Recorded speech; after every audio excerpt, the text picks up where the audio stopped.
Riley, the Burgess Queen tomorrow shapes up to be an absolute bottler, and there's a bit of star power attached to it with Talk & Co., the star 2-year-old from last season. Brilliant first-up winner in the Max Simmons going around. Tested out here at the 1,400 metres. Ben Pearce joins us on the program. Good afternoon, Ben. How are you? Yeah, good afternoon, guys. Yeah, going very well.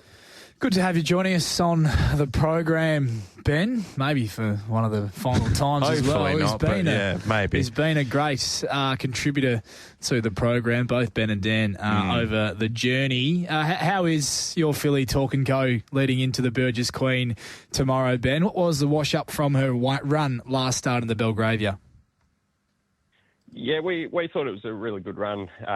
Obviously not the result we wanted, but from the barrier draw, she got a long way back, and it was only a modest tempo as well, and her sectionals were really good. So she ran right through the line. She was really strong past the post, and she pulled up well. So I think all indications are showing that the 14 should be right up her alley, the way she attacked the line last start. So, looking forward to tomorrow. So what's the decision-making process been, Ben? We spoke after her first up win over the 1,000 metres in the 3-year-old classic, and you said you were going to have the gene test and there was going to be discussions within the camp as to where you head post the Belgravia. Have you come to a decision that the Guineas is the path you want to go down, or do you reevaluate after this 1,400-metre assignment? Yeah, I think probably reevaluating after tomorrow. We're confident that she'll run the 14 out strong. I think that next step to the mile is the question. So hopefully tomorrow can tell us a lot more. But we came away from the races last start really keen to go to the 14 because obviously the other option was going the 3 weeks between runs and going to the Placid Arc. But we felt like it was the right time as a 3-year-old to try and explore the options of stepping out towards the mile. Each step at a time. It's going to be a fascinating race tomorrow, isn't it, Ben? You factor in that there isn't a great deal of speed outside Mitch's filly, Our Girl Can Run, who's a freewheeling type. You can anticipate she'll roll straight to the front and ensure that it's a genuinely run 1,400 metres. So she's going to get a great opportunity, you would think, with that soft draw to work with, to run out a strong 1,400 metres.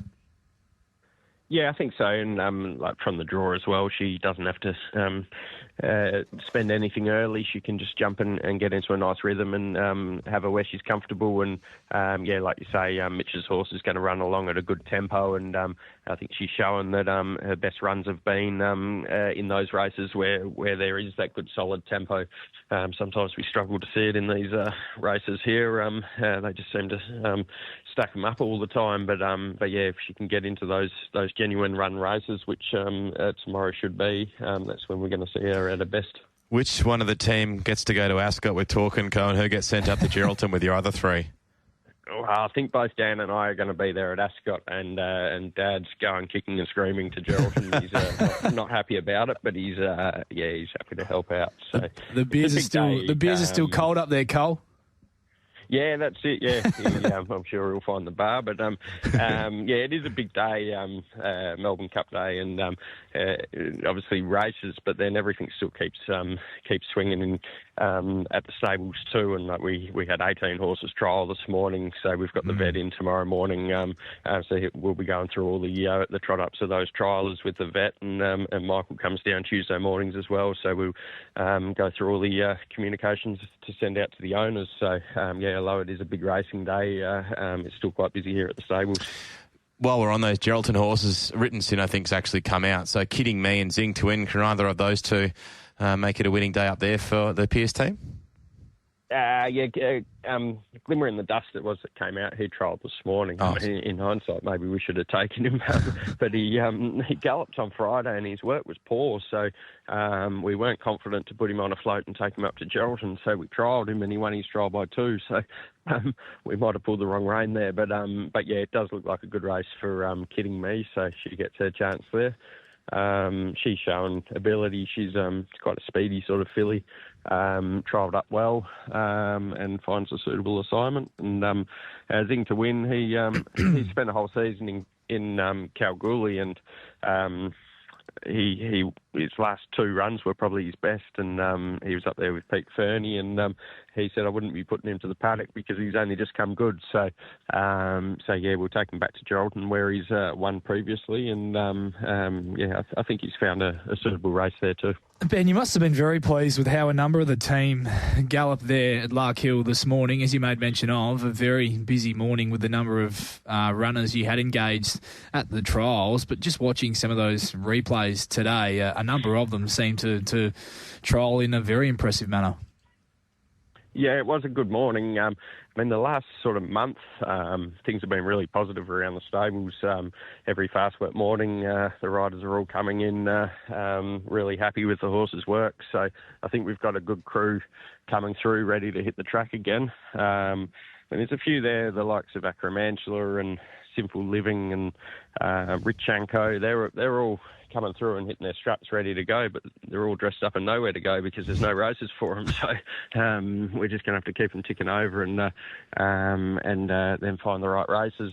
There is a slight possibility that Acromantula might shape up into a Colonel Reeves. We were just giving him his hit out this morning and seeing how he handled that. The original plan was going the Prince of Wales and the Colonel Reeves, but he had a little setback about 6 weeks ago, which has just pushed the whole prep back.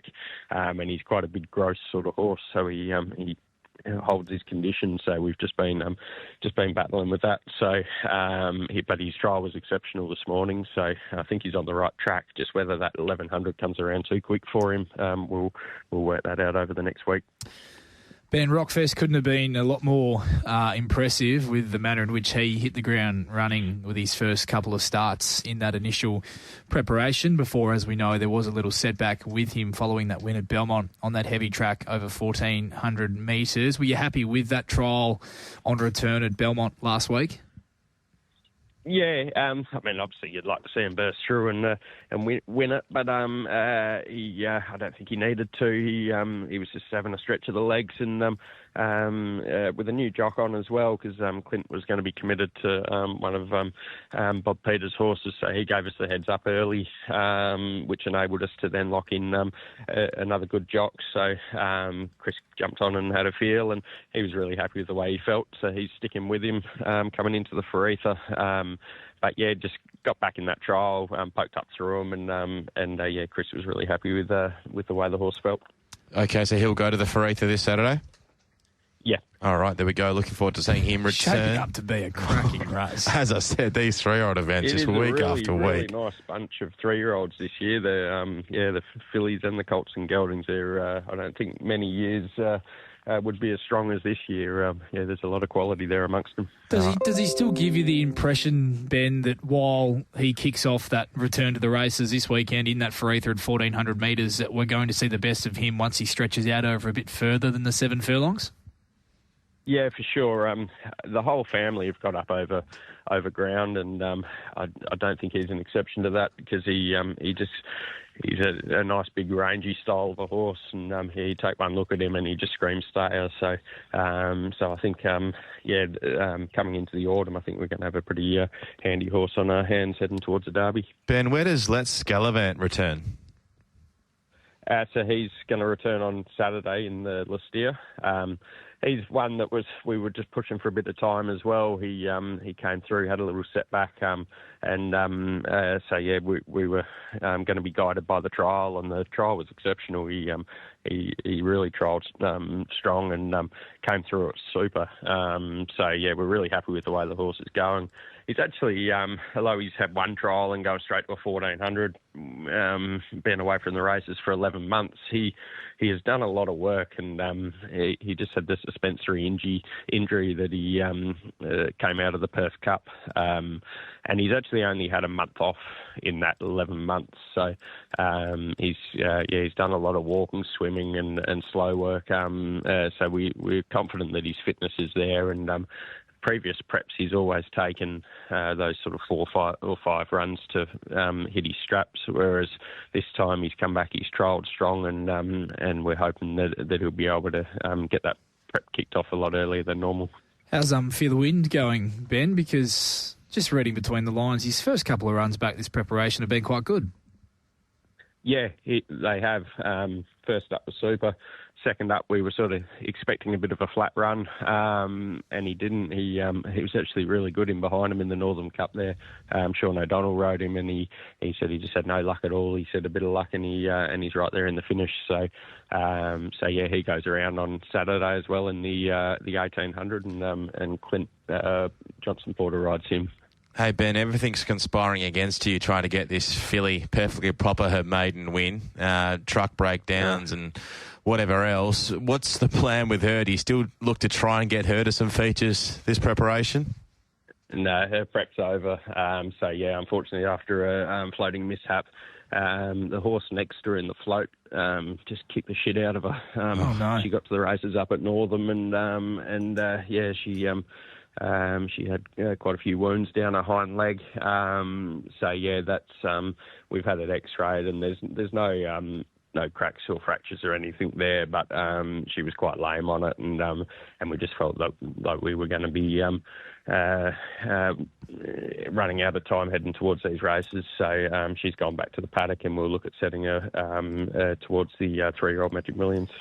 So, Kidding Me, the horse we should be backing there at Geraldton from your team tomorrow, Ben, and I'm sure we can also have something on Talk & Co in the Burgess Queen. Is there a name or two from the trials this morning? Obviously, a number of your triallers were in maiden heats as they are unraced. Is there one or two that we can keep an eye on moving forward before they get to the races? Well, it really tested me out here now. He won 6 of them. Yeah, you only won. You only won just about every trial down there this morning. There was quite a number of them there, so I'll have to have a quick look through now and have a look.